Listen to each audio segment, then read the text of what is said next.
Hey everybody, it's Jack from Atlantis Water Gardens. Today we're gonna take this backyard and turn it into an absolute paradise.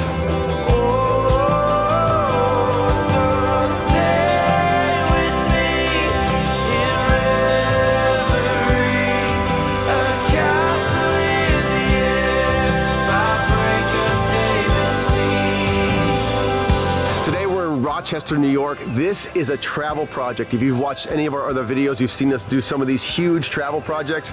This is a little bit different. This is not going to be enormous. It's going to be a nice residential suburban backyard. We've got a 16 by 20 pond. Over the next 3 videos, we're going to show you how we install a constructive wetland filter, an intake-based skimmer, and how we actually put this entire pond together.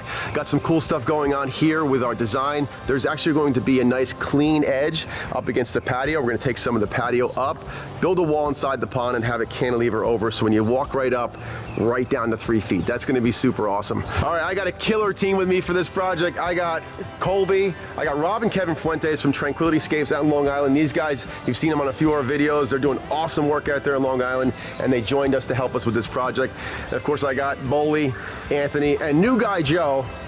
Hello. We've got an existing small pond here that they've had for quite a few years. They really love it. They're like, let's step this thing up. They got a hold of me after watching some YouTube videos.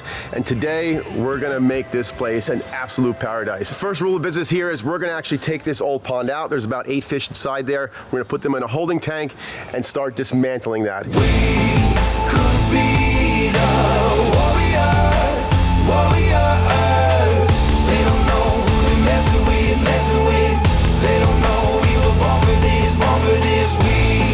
could be the warriors. They don't know who they're messing with. So let them know who they're messing with.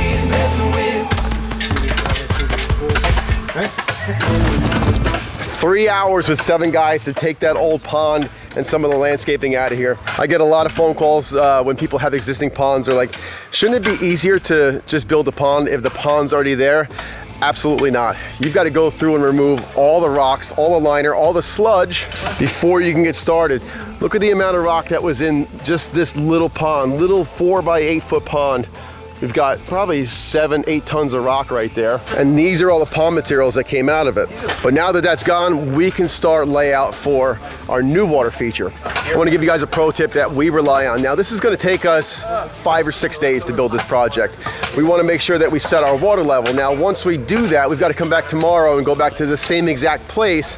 Otherwise, we're going to end up with problems when we go to fill the pond up. The way that we make sure that that always happens, we will drive a pin. So this is a piece of rebar that we drive into the ground. We set the elevation of the top of this pin 1 foot above water level. Everybody here knows that that pin is set at 1 foot above water level. So each day when we set up our zip level or our laser, we can work off of that. If I shoot that, I know that the water level in this pond is 1 foot below the top of that pin. Set yourself a benchmark before you start your project. This way, even if it takes you weeks, you know you've got that benchmark to keep going back to make sure that everything turns out exactly the way it's supposed to. That's going to determine the height of the top edge of this pond. When we're finished, we want to be at least 4 inches above water level with our liner, where our liner comes up and then out into the landscape and locks in. That's going to make sure that we always have that same elevation. This is a smaller backyard, so that means access is a little bit tricky. We've got to work around this beautiful maple tree, which means we're going to be going around both sides of it. This machine is not big enough to reach over the top of the tree to set all the waterfall rocks or even dig the wetland. So we're going to be working this from 2 sides. The challenge there is we're actually going to be tying our pond liner into this pooling area along with the waterfall liner, which means we're going to dig a part of this, where this deep pool is around this tree, and then we're going to dig a part of the waterfall and actually intersect those 2 liners. We've got a 25 by 50 for this pond. We're going to have to roll up most of that liner back towards the hole so we can get this machine close enough to set all our boulders to frame out our waterfalls and then start building that pool. And then we've got to have that other piece of liner coming up on our stream side out of the pond into here. And again, we're going to roll that one back so we can sit here and build waterfall and stream, working our way back to where we're going to have our constructive wetland filter. I want to do this in all one piece of liner for the stream and the wetland filter. So we've got a big enough piece to make that happen. There'll be no seams, there'll be no overlaps for this section except for right where it meets the pond. Now we're going to keep that kind kind of low, the transition, the waterfall going back in, so I think we are going to seam that. The overlap will be enough. I just don't like to take chances, so we're going to make sure we just drop a seam in there, and I know it's going to be watertight. No one ever thought that we could build ourselves an army. Got each other's back until we finished what we started. Kicking down the doors till the kingdom falls. Never gonna stop till we have it all. We could be the warriors, warriors. They don't know who they're messing with, messing with. They don't know we were born for this, born for this. We could be the warriors, warriors. This is what our preliminary excavation looks like. This is 18 inches down. We haven't cut the 3-foot deep section because we do have to get the machine back in. This whole liner's been stretched out for the pond, and it's laid into this cove where these guys are working right now. Now what Rob, Kevin, Colby, and Boley are doing is called a seam. We've got a double-sided solvent tape that's going down on top of this liner. Then we're gonna put our primer, which is what you can see right here. That's an activator. On the other liner, overlap it and tape those two together. That's going to seam those two liners and bond them together with a solvent seam. The reason we're doing that is because we're going to cut into here for our stream that's going to be feeding into this pool. It's going to be close on the overlap. It's still going to be enough, but I just don't want to take any chances. So we'll go ahead and seam that. We'll get that in. That's the reason we have to have both these liners in, because that's the stream liner, this is the pond liner. This is our interface right here that's going to get buried when we start building this waterfall. Now I've got to build this waterfall first, because once I build the pond, there's no more access to get in here. We'll get this whole cove built along with this first set of falls. Once we get out to this point here, we're going to pull that fabric back and we'll finish our excavation for the pond. On this side where we've got the retaining wall that's going to be holding up that patio, we're actually going to dig it down another 6 inches below what our finished grade is going to be. That's going to give us a channel to put base gravel in. We want to get a good stable base, compact it, and this way we can build our retaining wall on top, backfilling with that clean gravel on our way up to meet the grade where we need to have the pavers come out on top. On the right and the left side, we're going to be flanking that with some boulders, kind of tucking it in, making it look like it was just a seamless component of the pond.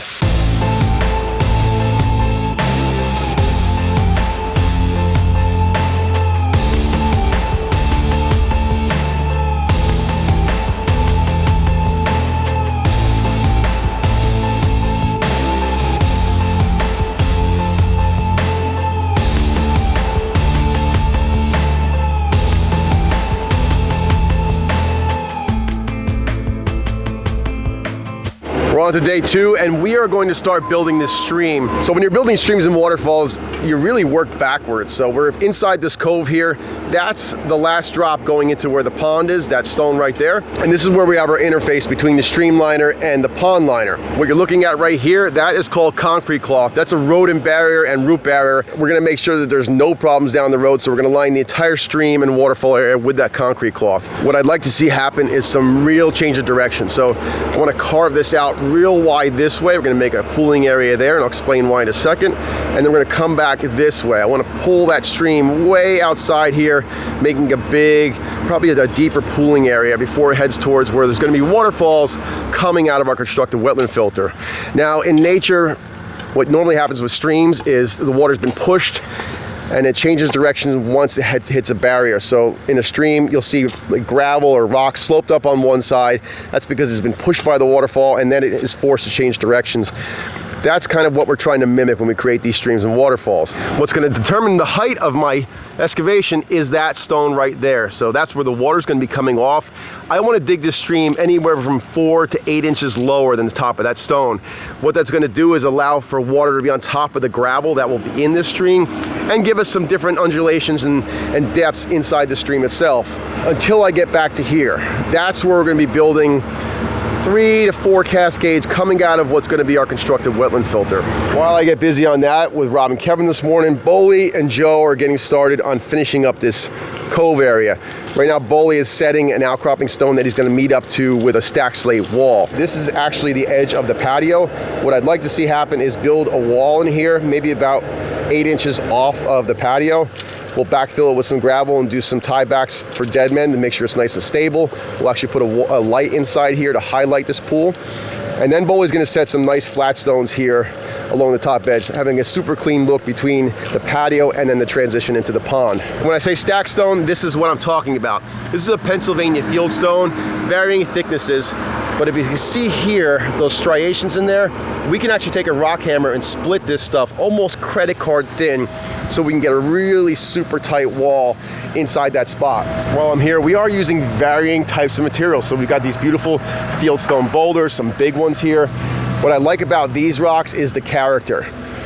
You got different colors of grays and whites along with the moss and lichens that are on it. It gives you instant age and really lends a lot of credibility to a water feature. What you're looking at here is a cobble. We're gonna be using most of this in our constructed wetland filter.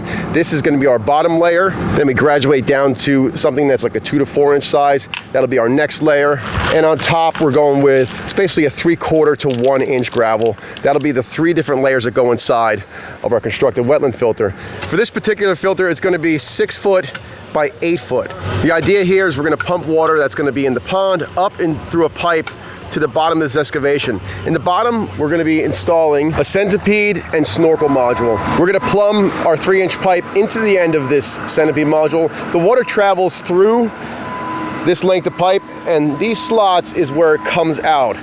Now, at the end, we've got our snorkel module. This is just our clean out port. So when this is installed, this will go all the way to the bottom of our filter. When it comes time to clean the filter, a clean out pump goes down inside into the sump.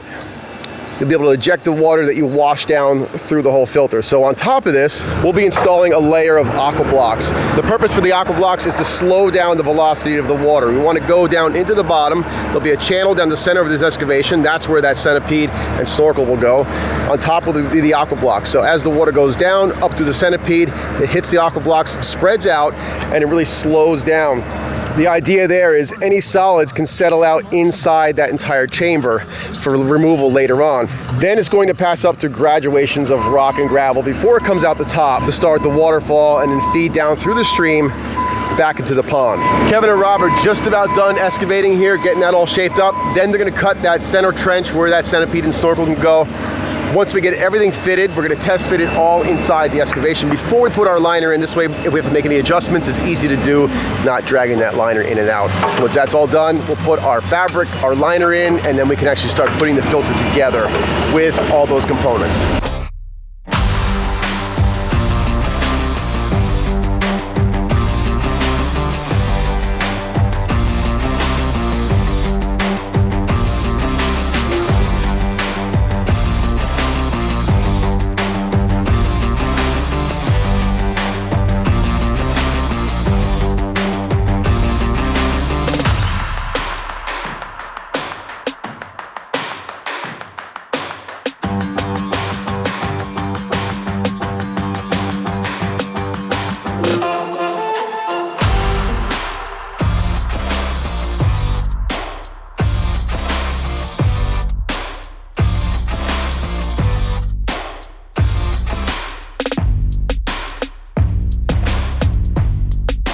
This is what our wetland filter looks like before it's all dressed up with our rock work and closed in and finished off on the edges. Remember that snorkel vault? That's that right there. That goes all the way down to the bottom of this filter with that centipede going across. We've got our layer of aqua blocks, and then we've got our graduations of rock and gravel. That's the top layer there. It's gonna flow up through all of that filter material and then out right here through a series of waterfalls, heading on back down to our pond. Now, along with our wetland filter, we actually got quite a bit of work done inside our main pond. Boley and Kevin really did a fantastic job on our retaining wall that's inside the pond. This is where our patio will come out right over the edge of this. So this is actually built inside the liner. See, we used our crushed gravel inside there for our base. It's all compacted. Our paver is going to come out about 1 inch over this wall, so when you're on the patio looking down, you actually won't even see the wall. You'll be looking straight down into the pond. Got a light cut in there, and check out the way these boulders are integrated right into the wall. Look at those cuts. Oh man, that's tight. That's tight. Nice work. Where's Boley? He's hiding. So he's probably in a tree somewhere. Getting like twigs and So while those guys did that, Anthony and Colby and Joe and Rob all got busy rocking in the bottom of the pond. We've got a fish cave on the far end, and we've got a fish cave over on this side. This job has been so much fun with all these guys. Walter and Anna have been outside the entire time watching what we're doing. They're just blown away. Hopefully you are too. This is going to be one heck of a pond here. Share this with your friends, hit that subscribe button. Come on back. We're gonna be here for part 2. We're gonna go ahead and get the top of this pond all finished up, button up our wetland filter, show you how we do an intake-based skimmer, and then you gotta be here for the reveal because I cannot wait to plug this baby in. See you on the next one.